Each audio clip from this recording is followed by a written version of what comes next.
Are you a Christian man who's tired of awkward men's groups that just leave you feeling disappointed? If you're a man who's been around a church for any amount of time, the answer to that question is almost undoubtedly yes. You probably have tried a men's group at some point, and the results haven't been so hot. Maybe you were there for a little while and decided you just couldn't keep going because it wasn't accomplishing anything in your life, or the relationships felt strained. For whatever reason, you just quit going. Or maybe you decided to try a different group and you kind of met with the same results in that group. And for whatever reason, it just wasn't a good fit. And so now you're kind of left stuck and wondering, is there ever going to be some kind of a men's group that I'm actually going to enjoy being a part of and that is really going to challenge me to grow as a man and as a leader in my faith? Does that thing even exist? Well, I do want to tell you today that it does, but in order for us to be able to talk about that, we need to talk a little bit about why Christian men's groups tend to be so bad. What makes them so painful, and why is it almost universal for Christian men to be able to say that they've had bad and mediocre men's group experiences? So let's talk about that today here on the Manhood Tribe Show. My name's Don. I'm your host here at Manhood Tribes. I have been a pastor or in ministry for over 20 years. I've been a part of dozens of men's groups over the years, and I can tell you that most of them were mediocre at best. So I've got a lot of experience in this area, and I know a little bit about what the deal is with why men's groups are so bad. So I want to tell you a little bit about my experience today, and then try to speak to you some about what your experience could look like and how there might be a better way forward for you when it comes to finding or creating the men's group that you really do want to be a part of. Okay, so let's talk a little bit about some common experiences. Why is it that men's groups tend to be so bad? What happens in a Christian men's group that it really just doesn't meet the expectations that you have when you join that group?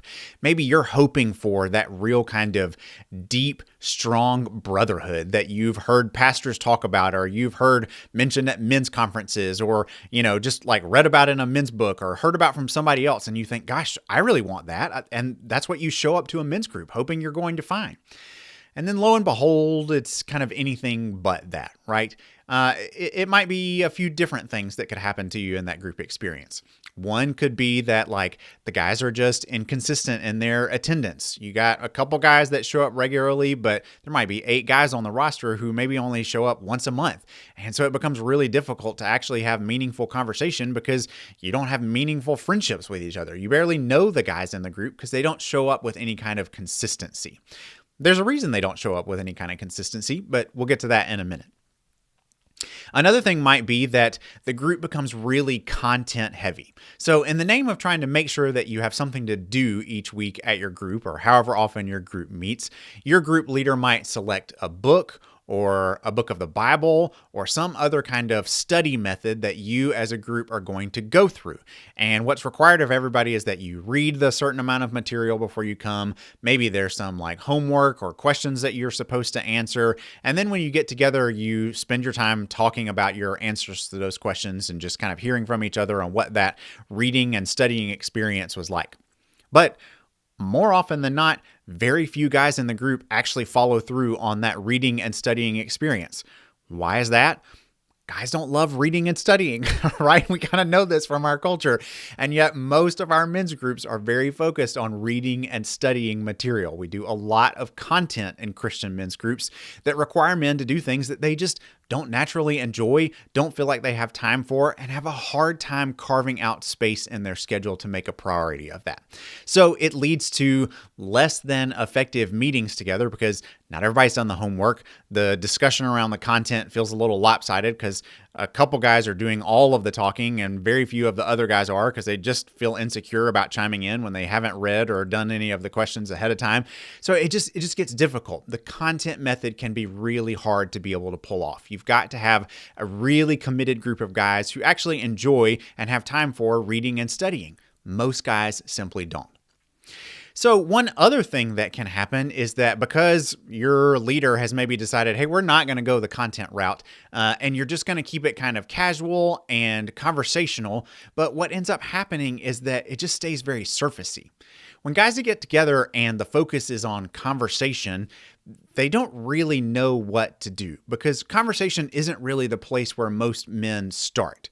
Doesn't mean that we can't do it, but it just isn't where we start. So we have to kind of default to conversation topics that we know that we can kind of safely assume that every guy is going to be able to kind of contribute in some way to those topics, right? So we stick to things like sports or the weather or maybe even politics, which every guy has an opinion about, but that very quickly can become outrageous or outlandish or divisive or anything else.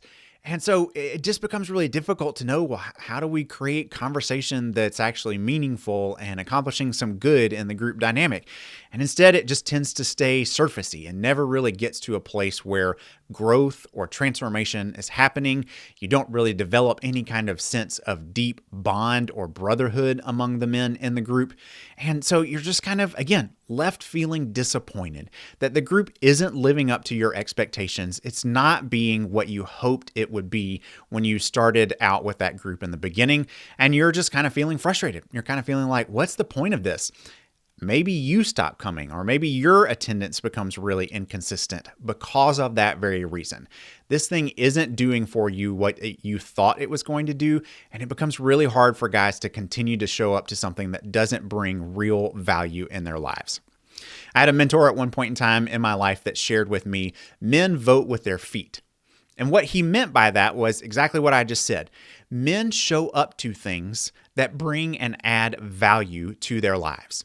And so if you want guys to be able to show up consistently to your men's group, it needs to add value to their life, not just through the content that you're doing, but through the relationships that you're creating in that kind of group. And if those things aren't happening, you can sure expect that guys aren't going to be there with any kind of consistency.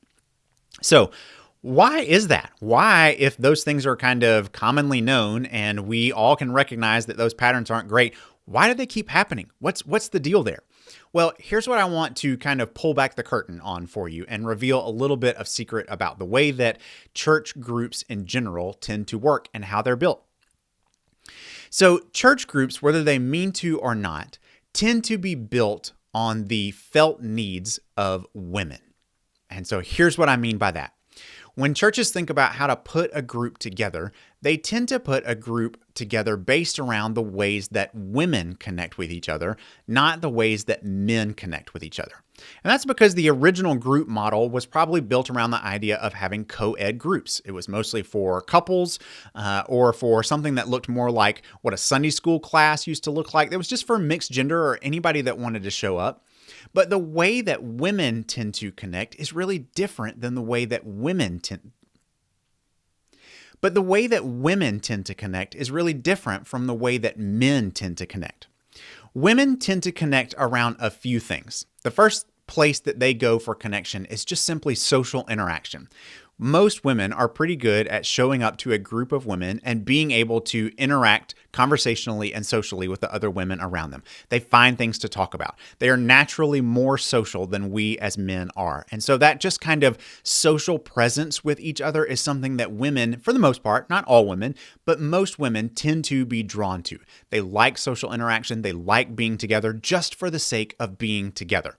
That's totally fine. That's the way that God made women. That's not exactly the way that God made men, but that difference isn't always picked up on in the way that churches do groups. One of the other things that women have a felt need for that men don't always have a felt need for is that they learn by studying and reading. We talked about this a minute ago. One of the felt needs for women is to feel like they are learning so that they can say that they're growing. That's part of what the growth process for women looks like. That might be a little different for men. And that learning style for women does tend to shift towards kind of more of the traditional school model of learning. It involves information uptake. And so it does include a lot of reading and studying.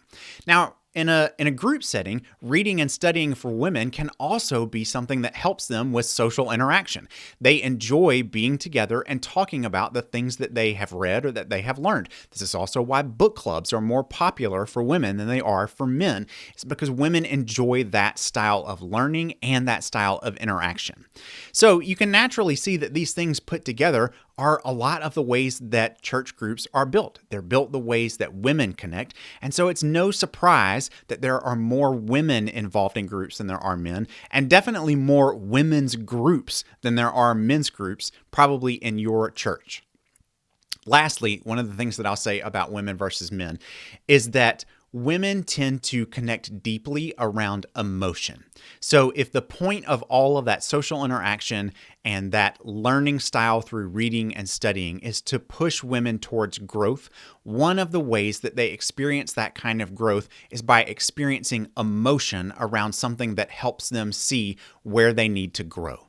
And so a lot of the content is centered around being vulnerable and being honest about difficult conversations or difficult topics in a woman's life and how to be able to express those things effectively. So those emotions can be naturally present with women in a way that might be a little bit difficult or uncomfortable for men at times, because that's not really where our felt needs lie. We don't sit on the surface of wanting and needing to express our emotions the same way that women do. It doesn't mean that men aren't emotional creatures or that we can't talk about our emotions. We just don't do it the same way that women do, and we don't have as big of a need for it as women do. Okay, so you've got social interaction, you've got reading and studying, you've got emotional expression. Those are the kinds of felt needs that exist for women, and they tend to be the drivers for the way that churches do groups. Men, on the other hand, do groups very differently. They do interaction with other men very differently. But when a church thinks about building a men's group, they don't consciously think about, well, how do men connect? And let's build a different group around the ways that men connect. Instead, they take the same model that works for women's groups and that works for mixed gender groups, and they try to apply that to a men's group, and then, surprise, surprise, it doesn't work anymore. That's because men connect differently. Men connect in the same way around three big things. These are the felt needs that men tend to start around. We want action. We want something to do. We're not just interested in hanging out socially. We can do that, and that can be fun, but we usually do that through activity. We like to be doing something either with our hands, with our bodies, with some kind of motion or movement involved. We like having something to be able to do, even if it's just when we sit down for conversation, we want to have a cup or a drink in our hands so that there is something for us to do in the middle of that conversation. Men like action and activity, and that tends to be the place where we start our connection with other men. Men also like to be challenged. So instead of just reading and studying, we like to have something that's going to push us. We want something that's going to force us to try something that we haven't tried or to get better at something that we're not as good at. We want to be challenged and we want to be able to see results. This is how we can tell if something is adding value in our life, is that something about us is changing. We are being challenged, we're growing, we're seeing new results in our life, and we're feeling good about ourselves as men because of all of those things. We want to be challenged as a way to be able to grow. And then last but not least, men really like to build trust with one another. This is how we connect deeply with each other. Sometimes that trust involves emotional expression, but sometimes it just involves fun and it just involves shared experience and doing things together that help create memories and shared experiences so that we begin to get to know each other well enough that we can trust each other with the deep and important things in our lives. None of this should make it sound like that men are incapable of deep conversation or emotional expression or vulnerability or any of those kinds of things. We just don't get to that stuff the same way that women do. And so a group that's built around the felt needs of women is going to try to push men towards those things in ways that don't make us comfortable. But if we can build trust around action and around challenge, then we will get to the place of being very vulnerable, of being very honest, and talking deeply about the significant things in our lives. But we do that with men that we believe we can trust and that we know are going to push us towards being better. That's the way that men connect, and that's the kind of group that men need to have. I'll give you an example of a group that I was a part of once that looked something like this. It was an all-guys group, and we had a workbook that we were going through that was somewhat of a Bible study, somewhat of kind of a personal formation journey to help us be able to tackle some of the hard things in our lives. And so the questions were very pointed in terms of asking about difficult things and the way that we engaged in those things. And as we started into some of these conversations, a lot of the men were really hesitant about the way that they answered the questions, even though they were meant to be very open and honest type questions, asking about the hard things in our lives, guys were giving kind of surfacey answers, or what I would just call safe answers. Yeah, they were maybe answering with something that was a little bit personal, a little bit vulnerable, but it wasn't really the deep, difficult things that many men deal with, and we could all kind of tell it. And some of that was just because the group was new. We didn't really know each other all that well. We hadn't experienced much time together to know, are these the guys that I would actually want to share some of those things with?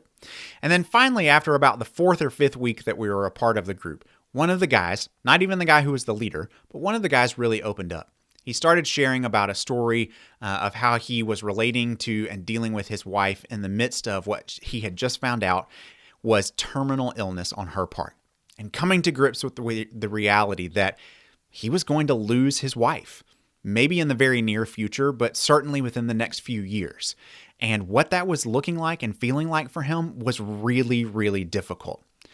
Now, that kind of honesty and vulnerability definitely opened up the door for men to be able to move towards him, to begin to offer themselves in terms of helping him, to offer trust to him as well.